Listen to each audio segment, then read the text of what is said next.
4 of The Boys is now streaming in its entirety on Prime Video. All 8 episodes are now live, and this is going to be a somewhat spoiler-filled review of the season. There's some stuff that I do want to talk about a little bit more in detail, and so without further ado, let's get into it. At the end of Season 3, Billy Butcher, having taken Compound V, started to experience pretty fatal side effects and is given a certain amount of time left to live. We're now a few months into that timeline. Things are deteriorating, Homelander is becoming more powerful, the Seven are getting an iron grip when it comes to certain things going on at Vought, and it seems like things are more desperate than ever. The boys might not be able to stop things in time, and Victoria Newman is about to be elected, potentially, as vice president, and being a soup, she can make things happen that could be very dangerous. And in that sense, this makes it easily the bleakest season of the 4 so far. I actually watched Gen V right before this. I hadn't seen it until now. I think that's important because some stuff from that carries into this one, plot-wise especially, particularly as one very important thing involved. But I was so excited to see this because I love the first 3 seasons of The Boys. I think this is a very well-told story and one that has, satirical but also serious things to say about the current state of the world also. And it also has commentaries to provide, especially socio-political commentary on things that are going on, which has always been a staple of The Boys. It's something that has always been like hardwired into the show's DNA, which makes it a little more bleak every single time you watch it because there'll be exchanges and dialogue between characters which just mirror something that you just saw. With season 4, this hits kind of a zenith in ways because there are things that are going on in here which are extremely reminiscent of recent events in the news. There's a lot of times that are references made to very recent things that have happened in politics especially. And then you have superheroes in the middle of it, and the deconstruction of that has always been one of the highlights of The Boys.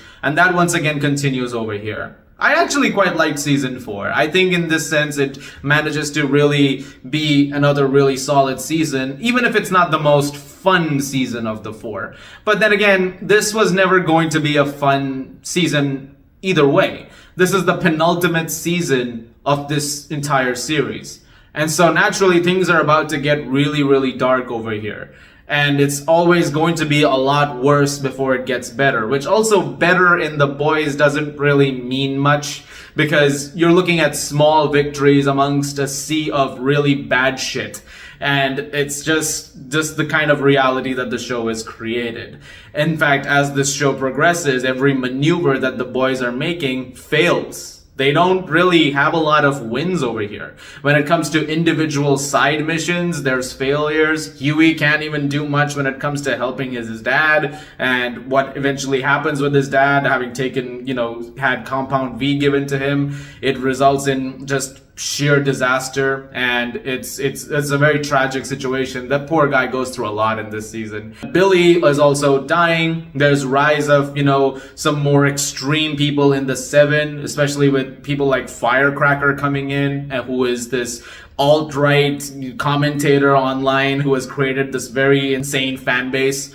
And so that's also not exactly helping over here. Sage is another person who has entered the Seven, who is orchestrating everything and trying to make it so that Homelander comes out on top. His ego is reaching catastrophic levels and he's making decisions simply rooted in that, some very disturbing things.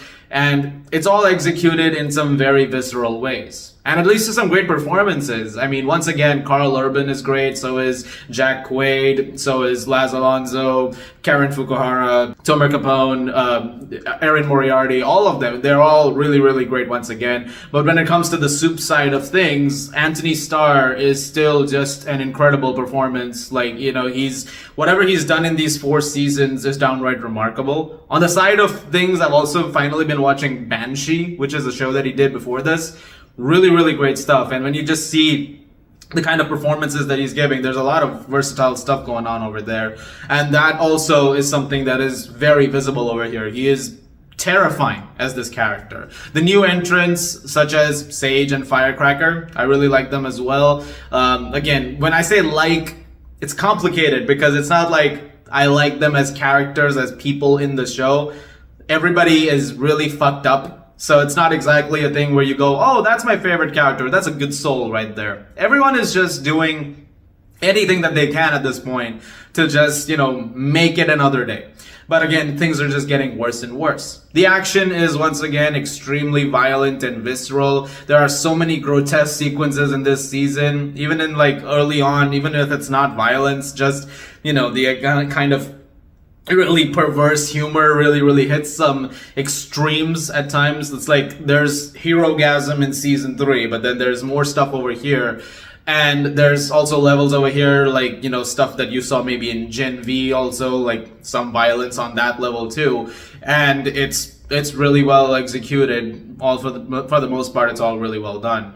But like I said, it's very bleak. Storytelling wise, it gets intense. They're all, again, at their breaking point. Now, Gen V ties into this because there seems to be a potential out, which is where you have the virus, which was being worked on in that show, and it seems to be still being worked on, and it's in the hands of Newman.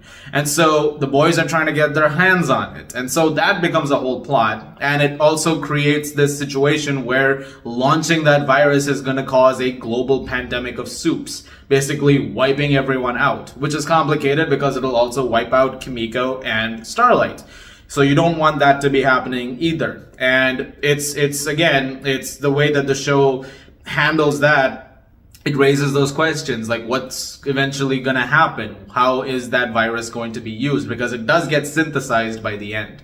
Butcher is also, because he's dying, he's dealing with this, cancer which is growing within him. But it turns out that there might be more to this because he eventually starts seeing his friend Kessler, played by Jeffrey Dean Morgan in this, and eventually that turns out to be an aberration. It's not actually Kessler. Kessler died years ago, but it's a vision of Kessler. And as Butcher is going crazier and crazier, and he's succumbing more to the idea of Kessler taking over, which is going to be this dark presence that can take out everything, and what that cancer has morphed into within Butcher, it makes for also a really dark storyline because you just don't know exactly how this is going to end with that, with that presence at the helm of things. Things are also desperate because he wants Ryan to get away from Homelander.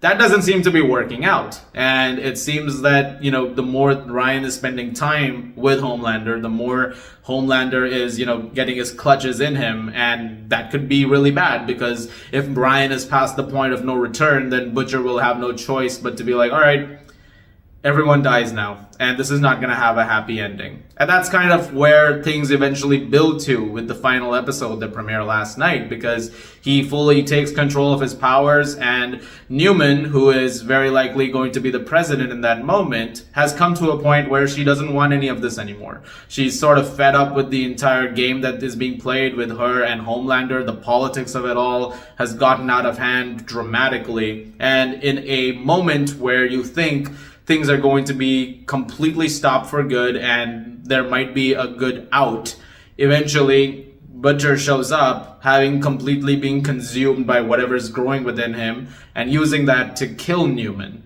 It's a very dramatic moment and a very, grotesque kill, and it's also very unexpected, subverts their expectations, because the way the show builds it up is that she's gonna get either killed by Homelander, or they're both gonna, come to a point where she causes some damage that affects him too. But we're not there yet. And so I don't really know how this is gonna play out for the next season, because the way this one ends, they have pretty much gotten full control of things above, the soups. And it's all really, really bad now. There are whistleblowers and people with secrets at Vought who are killed. The boys are taken into custody. Billy drives away with the virus. We'll see what he does with it. And Homelander is right on top in the White House now.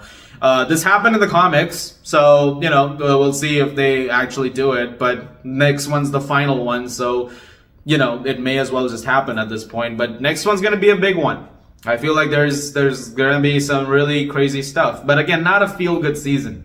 I have some issues with the season. I do think that there are some things which are not as well developed as others. There's a couple of things going on, especially with character motivations and decisions that do feel a little quick and sporadic. They do have conclusions eventually, but it also is stuff that's undercut because of how the finale progresses.